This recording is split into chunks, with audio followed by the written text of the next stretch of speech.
and welcome to the Impact Report Unplugged. I'm Anna Toomey. I'm Matt Kupek, CEO of the SIU Foundation, and welcome to our live Unplugged broadcast of the Impact Report.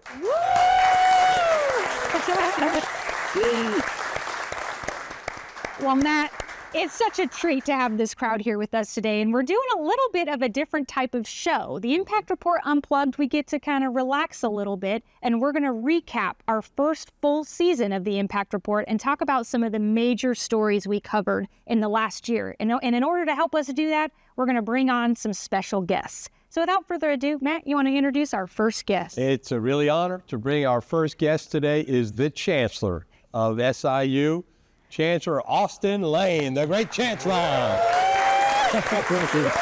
yeah. Chancellor Lane, good to have you on. Hey, Please have a seat with us. This is real. It is so real, right? It's a little hot. It's warm up here. Well, thanks for coming on today, Chancellor Lane, to talk about some of the big stories we've covered on the Impact Report. There's a lot of amazing things, as you well know, that are happening at SIU. Yeah. I want to talk to you first about some of the biggest news this year, which was the grand opening of the Tedrick Welcome Center. Big news, not only for the foundation, but for the entire campus. This is the first new construction on campus in more than 10 years. Can you talk to us about your vision for the Welcome Center and how it's going to benefit campus and benefit students? How exciting is that? For an institution like ours to be able to have something that's going to welcome future Salukis, all right, to our campus and be able to come in and be engaged with our history, all of the, what do we call it now, a vending hologram machine? I don't know what we call it. But our students are there giving messages to other students. It's exactly what you need if you're going to be competitive with other institutions. It's just like in the athletic arena, when athletes go to these big schools, they're going into facilities and they're looking to find out, okay, is this where I can live for the next 4 years? So as those students come in, it's just that Tedrick Welcome Center pops. But Chancellor, you talked, there's the energy. We had NSOs do student orientations. Yep. You were there, and the energy in the building, but I think it exemplifies the energy and excitement on our campus. It does. We ran into two Saluki alums that brought their daughter in. They came from Northern Illinois, and luckily they're not going to Northern Illinois. But the dad was Brown Dog. And he said, it was out of us and another institution that I won't mention. But, and what caught me, and Matt, you were there, the mother chimed right in. She said, I feel like something really special is happening here at my alma mater. Another big story we covered on the show this year is the Saluki Takeover Tour. So just focusing on this past spring, we were in Florida, St. Louis, Central Illinois, Southern Illinois, and I actually tallied up the attendance numbers, and we were able to welcome more than 1,800 Salukis at events just this spring. Can you talk to us about, and you're at every single one of those, Chancellor, what impact are these events having, and how do they help your mission for the university? They're amazing. Matt and I were talking about this 5 years ago, maybe, and how do we take the institution on the road to engage our alums, our donors, and most importantly, our students or prospective students. We got to stop apologizing. You remember that conversation? Oh, yeah. We had to stop apologizing, and we had to step up, and we're not bragging, but we are bragging a little bit with what we have that's really special here. So when we get out on the road, it's very strategic. We make sure that we hit our high schools with those students who've applied. That's helped our enrollment numbers in a number of different areas. Think of Texas. A couple of years ago, Texas was number 15 in the number of states with applications. They're number 2 now. So think about those connections that we have and the Texas takeover in Houston, Dallas, and those areas. So it's working. Well, we want to wrap you up with a question about Voices of Impact. This was a fantastic event that we held for Black History Month back in February. More than 200 people attended, and we got to honor some amazing Salukis at that event, alumni who are creating legacies all over the country in the name of Salukis. Why was that event important? If you think about folks that we had honored for that event, it's just the incredible journeys that they've been on, and for us to be able to put them in places like our Tedrick Welcome Center or to educate our students about the history that was here. We name drop them a lot when we're on the road recruiting, right? Because they want to know, is this a place that I can come to that's going to be welcoming? Is it a place that I can come to that values diversity of opinion or of race? You name it. This is the place, we tell them, for you.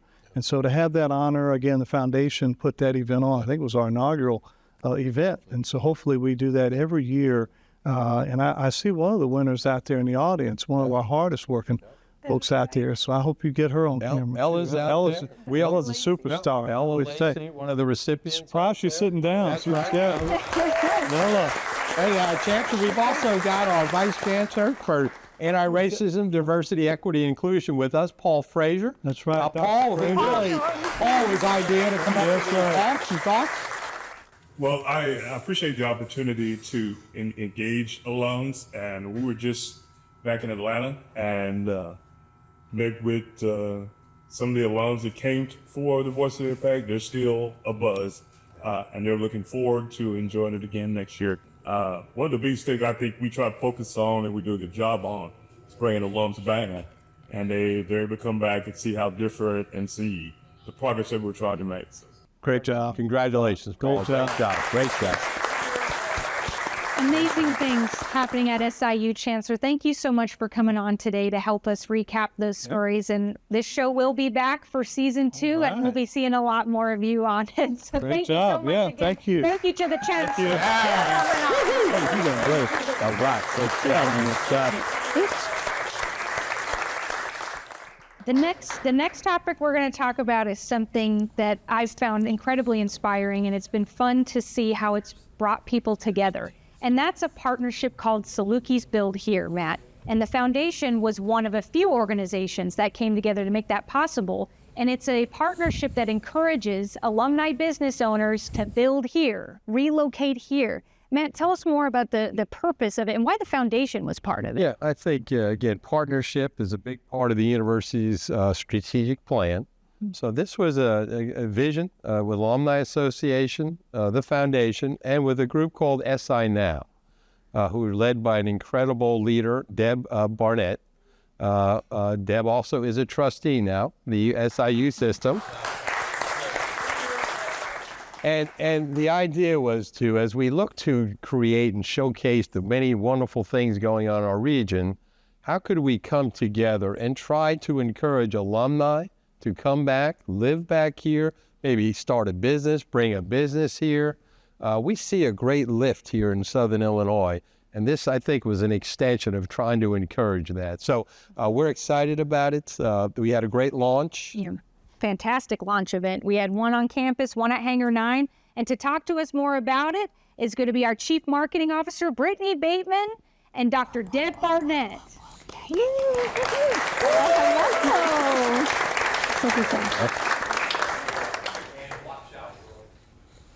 All right, well, hello. We are so excited to have Dr. Deb Barnett here. And as they were talking, Deb is an SIU Board of Trustee member and the Executive Director of Southern Illinois Now. And we had this amazing opportunity to partner with Southern Illinois Now and the Alumni Association on Salukis Build Here. Deb, will you give us a little bit of information about the mission of that? So Salukis Build Here really is an initiative to help celebrate our Saluki-owned and Saluki-connected businesses right here in Carbondale and in Southern Illinois. But it's also an invitation to other Salukis who might be decision makers in their company, or they might be an entrepreneur that's looking to start a business, to consider Carbondale and consider Southern Illinois. Absolutely. Well, I'll tell you what, right here we have some film and footage rolling of those awesome events that happened back in the fall. You know, Hangar 9, just that launch event, all of that. Salukis are so passionate, especially Saluki business owners. Would you like to tell us a little bit more about the Saluki business owners in Southern Illinois? They are a large group. So the Alumni Association, Molly and her team pulled some data for us, and we were surprised, a little surprised and maybe not surprised, that there are more than 1,000 Saluki-owned or Saluki-connected businesses in Southern Illinois. And when you look specifically at Carbondale, there are more than 150. So those are your iconic businesses like Quattro's and Hangar 9 and The Cellar and Boobies and all of those places, and then manufacturing companies around the region as well. Absolutely. Well, we appreciate all the work that Southern Illinois Now does and those opportunities for us to get to partner with Southern Illinois Now and be able to share these stories and put a spotlight on the great things here at Southern Illinois. So with that being said, thank you so much, Deb, for joining us. And back to you, Anna and Matt, on stage. Thanks so much. Thank you. Thank you. Well, we're going to gear up next to bring on our next on-set interview, which is a college that has been a treat to cover, the College of Agricultural Life and Physical Sciences. We've had many stories from that college on the Impact Report in season 1. There's always it's quite a large college too. Usually when you think of that college, you're thinking of agriculture, but they do a lot of different things. We've focused on agriculture recently, but for now, we want to bring on the Dean of the College of Agricultural Life and Physical Sciences, Dr. Christina Boone. Yeah. Good to see you. Matt. Good to see you. Please have a seat with us. Again, a treat to have you on because we've showcased you guys quite a bit on this show. And before we start recapping some of the stories we have covered with you, you guys have gotten some good news recently involving some greenhouses on campus. And I'll tell you what about these greenhouses. There's a whole story to come with that. You guys have been working toward it. Can you tell us more about what I'm talking about, Dr. Boone, and what's happening with it? Absolutely. So first, we have the only comprehensive horticulture program in the state of Illinois, which is a huge area to cover because the green industry is very robust. And so getting these greenhouses is really important. So we are launching this greenhouse program funded by the Capital Development Board, and we're so grateful for that support. So it's in the design phase right now. We have folks going out for bid, and the Capital Development Board is ushering that through. We believe the design phase will start in December. We're really excited about this. You know, earlier we mentioned about the equipment out at the farm. We did. But here with the greenhouse, same thing. Our students and faculty have in their laboratory the best equipment you can find to work with. Pretty cool, isn't it? It's very cool to see that production aspect. It's really wonderful, and especially because it meets that workforce demand. And that's really what we need to be doing, is meeting workforce demand. Now, you've been here a couple of years.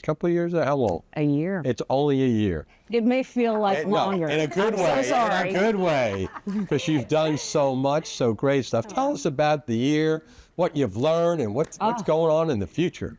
It's been great. I have so loved this. First off, it's been great working with folks like you guys. It has just been so much fun. And then our faculty are just rock stars. I have loved talking to our new student orientation folks. This year, we've had an undergraduate and graduate students and a high school student involved with discovering a new mineral. Wow. And they're involved with the documentation of that right now. We had a graduate student and a faculty member discover 3 new frog species. Wow. We have one of the things at the Gower Center. One of our faculty members published in a very high-end journal in biotechnology with undergraduate, graduate students, and a high school student from Carbondale. You brought up the Gower Translational. Go dogs! You brought up the Gower Translational Research Center, and I want to make sure we hit on that because that was one of the first stories we ever covered in this show. Was a wonderful gift from Bob and Beth Gower. Yes. More than $2 million to invest it in research. Yes. That's producing the amazing results you just discussed. Can you tell us more about this center and what's ahead for it? What's coming in the future? Yeah. Bob and Beth Gower, absolutely visionary, right?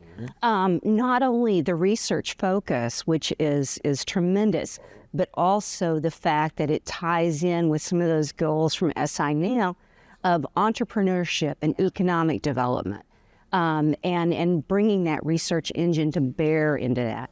So right now, what you would walk out and see, you're going to see some great things with fermentation science. You're going to see some great biotechnology things out there with BioLaunch.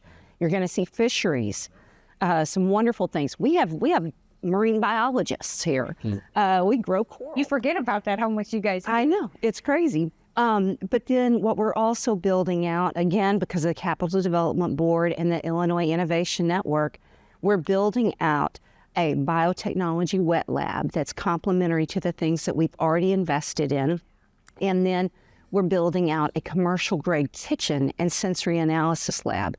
Those will probably be operational in January, February. I mean, the amount of amazing things happening at College of Agricultural Life and Physical Sciences. I know we will be back to talk to you more in season 2. So thank you so much again for joining us. Always a pleasure. Thank you so much. And thank you. Matt, up next, we're going to talk about a group on campus that I treasure. I know any Saluki fan treasures them, the Marching Salukis, which at every game, even if you're not a sports fan, you show up and they just get you into the spirit like no other. Dozens, maybe even hundreds, a little less than 200 students every year get to participate in the Marching Salukis, and it's an opportunity to put on fantastic halftime shows. And like I said, they get me in the spirit every single time. There's not a better sound than hearing the sound of the Marching Salukis. They're fantastic. Well, it's been we've gotten to cover them on the show, and this is one of Jeff Gleam's In the Lab segments where he actually suited up and got in there to spend a day in the life of a Marching Saluki. So please, Jeff Gleam, let's go ahead and welcome him to the stage, and Dr. Ricky Spears. Take it away, Jeff. All right. Well, with me is Dr. Ricky Spears, the director of the Marching Salukis. And Ricky, thank you for taking a couple of minutes to be here with us today. Back in the early part of the season, we were invited to come to band camp. I wasn't quite sure what band camp was by their terms. So, Dr. Spears, tell our audience what band camp really is. So band camp for Marching Salukis is where the magic of the Marching Salukis take place. It's where you see future Salukis become Marching Salukis and our returning Salukis come together to form the Marching Salukis. I want you guys to take a look at this. Now I'm going to learn how to march. Okay, so I'm assuming there's a correct way and a wrong way. It's all about the posture. You want to stand straight. You want to stand straight up with your heels together and your toes apart. And for the first step, you want to push off your right foot and put your heel on the ground with your toe way high up. You're going to roll your heel down till your full foot's on the ground. Then you're going to take your back foot and you're going to swing it through while keeping the leg straight. So, am I ready for an instrument? I think you're ready to try one. Oh, that one looks interesting. Want to try it out? Right. Oh my gosh. Yeah. Oh, are you kidding me? So not only do I have to carry this, keep my posture, think about my feet, I've got two things in my hand, and I gotta do the routine. Yeah. All right, you ready? Yeah. 5, 6, 7, 8, and 1, 2, 3, 4, 5, 6, 7, 8, close. Got it. This was a fun one. I'll never forget this opportunity. So thank you. You're next. Dr. Spears, is he a candidate for the Marching Salukis, yes or no? We'll have to try again. Okay, there we go. Back to you guys. Thank you. And speaking of student-centered activities, I want to tee up our next interview where we're going to talk about some of the latest happening in student affairs. Let's welcome our Vice Chancellor for Student Affairs, Dr. Jeffrey Bergen. All right. Hey, there we go. Yeah. Dr. Bergen, thank you. Yes. Dr. Bergen? It's incredible, all the activities we have for students going on at this campus. The campus life is unmatched. I want to ask you first, Dr. Bergen, about a story we covered about the Student Center Lounge on the 4th floor. That just underwent a complete renovation thanks to a donation, and now it's become a wonderful spot for students to hang out, gather, watch games, and so much more. Can you tell us a little bit about that renovation and what it means to students? Well, you know, it's a wonderful opportunity for students to come together and really enjoy the spirit of what the Student Center is. We have a Student Center that's almost been here 70 years, and you can talk to several alumni about the reality of them first meeting each other and what those experiences were. And while our Student Center needs some love, there were some alumni who said, you know what, we want to give to this initiative designed by students, and that's very important. That was Bob and Pat England, who are two incredible Salukis. You got to meet them at the dedication event. I mean, what better couple to totally redo that fourth floor, right? And Pat is a student affairs practitioner, so works out very well. There we go. Jeff, earlier the chancellor mentioned you, and in a glowing way. I heard that. Yeah, you heard that. Yeah. But he talked about how you often say the student affairs is the heart of the university. Give us some more on that. So student affairs is the institutional heartbeat. And really what we try to do and what we talk about in the Division of Student Affairs is how we must truly embody the mission of the institution. We shape future leaders, we impact communities, and most importantly, we transform lives. And so we try to live that out every day when we're interacting with students, when we're talking to them about what our expectations are of them, so that when they have this experience here, they can then leave this institution and become great alums. And since I've been here for 5 years, the one thing, and we have many sayings that are very true about SIU, but the one that I really love is when they say, if it's been done and it's been done well, a Saluki probably did it. Yeah. Dr. Bergen, you mentioned Touch of Nature, which is a gem on campus, and we actually have a special audience member here, Brian Croft, Executive Director of the Touch of Nature Outdoor Education Center. Brian, you have a ton of things going on at Touch of Nature, new construction, new projects you're hoping to take on. Can you give us the overview? Start with what Touch of Nature is, and then tell us about what's coming. Wow, what it's really what Touch of Nature isn't. So Touch of Nature, actually, we are the only outdoor center that is owned and operated by a university in the state of Illinois. And so you look at what makes SIU special, like Touch of Nature is one of those places. And this is nothing, but most universities have a student center or a rec center. Like not every university, in fact, none have a Touch of Nature. Brian, I guess it would be safe to say that Touch of Nature is the nation's premier outdoor education center. I think we're getting there, and I will say this.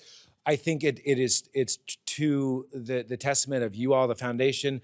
Honestly, I'm not just saying this because he's my boss. Like to have the support that I have from my boss, the chancellor, and everyone else, to see Touch of Nature as a value added to this university is huge. And I think now that we have the support, both financially, but also just from the administration, get out of the way. Because there's going to be some cool stuff coming. Thank you, Brian. Congratulations. Dr. Bergen, any final thoughts that you want to share before we wrap up? Continue to invest in Southern Illinois University. We have the very best students, and there are some Salukis that we do not yet know of who are going to come here and are going to change the world. Change the world. That's well said. Dr. Yeah. Bergen, thanks for coming on. Great job. Great job. As we wrap up the show, I want to recognize, Matt, a very special member of our team who is always behind the camera, and you don't see him often in front of it. And that is our cinematographer at the foundation, Prescott Dahl, who is incredible. So let's go ahead and bring Prescott Dahl up on Prescott. There we go, Prescott. There we go, Prescott. Prescott, have a seat with us, and he's got the camera. I love that about Prescott. Always ready to go. He has to bring his camera, and we're like, you have got to. Prescott, you do incredible work. Can you talk to us about how you approach the filming the stories you do, and what your secret is in the field?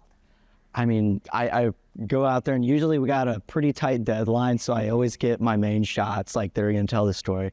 But then I always look at what's something unique that I can get. And like, as you saw in the CALPS video, you probably saw some really unique shots of the tractor. And I'm hanging out of a gator. I'm like, if I'm not endangering like anyone else, like it's free game in my opinion. Pushes the limit. I mean, I want to have fun, and I do every day. Like I love everything that I do about my job.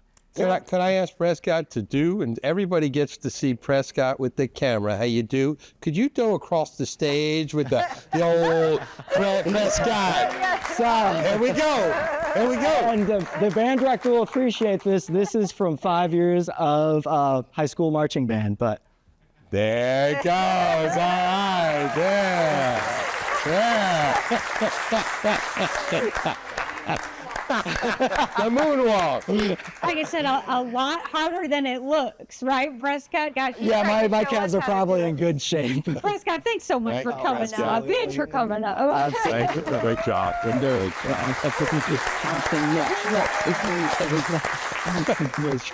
All right, we're getting ready to wrap up the show. And for that, we want to bring on a very special guest, our director of the foundation board, Dan Cordy. Yep, Dan is the president of the foundation. This is the foundation, serves as an accelerator.